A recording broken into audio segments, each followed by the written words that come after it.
Now let's continue with information and data collection.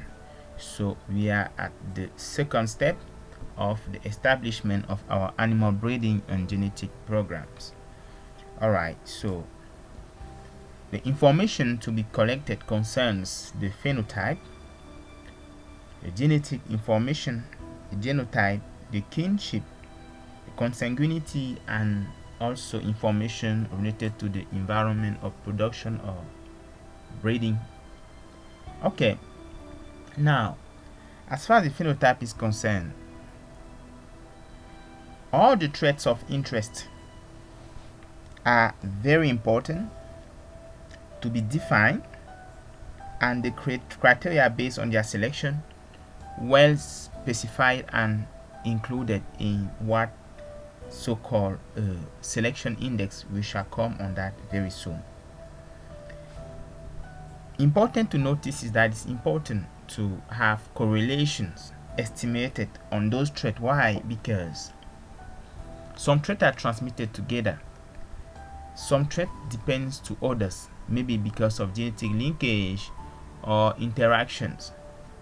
Therefore, estimating correlations aids in defining whether the improvement of one trait is influenced by the other or not. This helps to define the improvement strategy. Traits that are positively correlated and more specifically with a high intensity are selected together. Meanwhile, those who are correlated with high intensity but negatively are improved through divergent selection. Divergent selection means, for example, you have a population of or a parental population of chickens. We know that the body weight and the egg production are negatively correlated. That means if you have an animal with a very high body weight, therefore that animal cannot be a perfect or a good layer. Therefore, divergent selection will help to move from only one population to two divergent lines that are specialized, one for broiler production and another one for egg production. Alright, now genetic information concerns heritability, repeatability, and the genetic correlation. We saw how to estimate these parameters in previous courses. Now, if the heritability is high, as you know already, the method recommended will be selection. But if it is very low, therefore mating of various breeds to benefit superdominance or to take advantage of the heterotic effects will be a privilege. Repeatability is also here to see how effective and sustainable can be the selection. In other words, how repeated are the performances or the variation observed or the effects of the variation factor observed. The variation factor here can be a breed. It can also be the individual merit of a particular animal for which it is privileged and used for selection. Alright, now about the genotype. Genotype information will consider the breed, type and diversity, the genes and their additive effects, the alleles and the markers. Well, sometimes at this level, it's not possible to have information on a gene, but when the marker of that gene is known, since there's a tight relation between a gene and a marker, and if a marker is there, it means that a gene is also present, therefore information on the marker will be very determining. Now, the kinship determines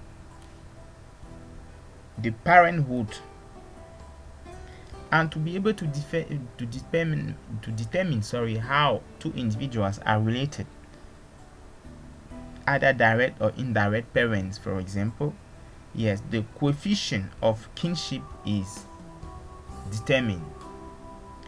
Okay, now you also know that either you are dealing with direct or indirect parent influence the estimate of the heritability that is also used to predict the performances of the selected offspring.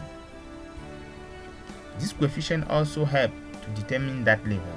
We know, for example, that for direct parents, the additive variance is equal to the heritability, is half the additive variance. Okay, why is consanguinity information important to take a decision on the animal breeding strategy?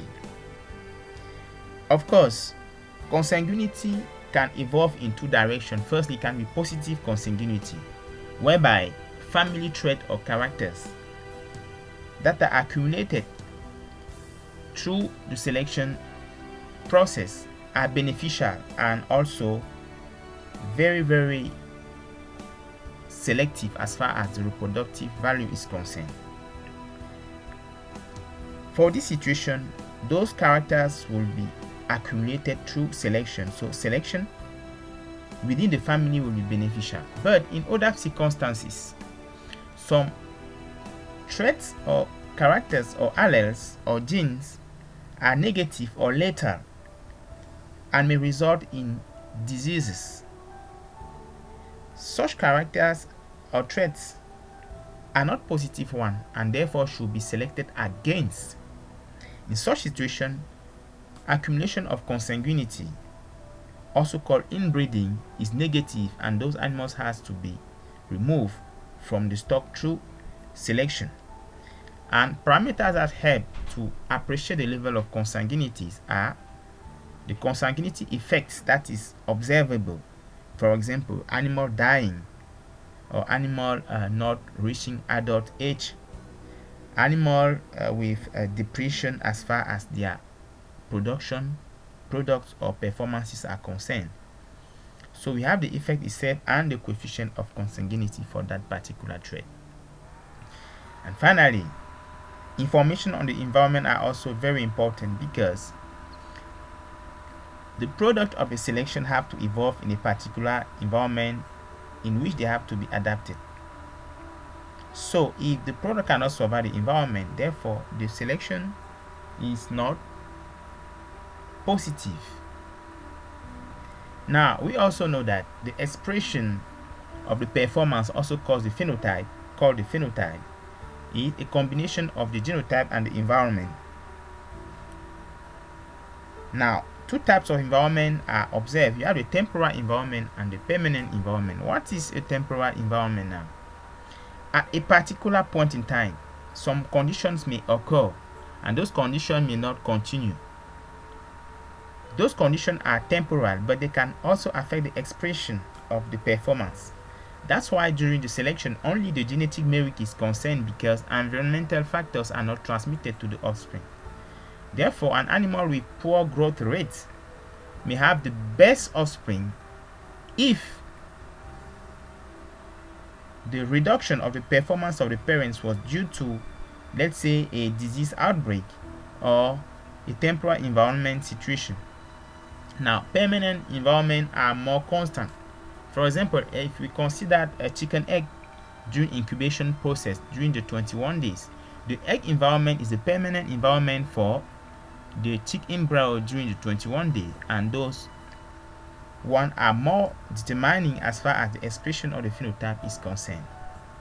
So, for example, if small egg size influence negatively the development of the embryo and the subsequent growth of the chicks, it means that while selecting animals for growth, it should also be important to consider the size of the egg. So, dear students, so far I think we'll stop here for now, and I hope you master the most important details. Thank you and see you for another interesting lesson.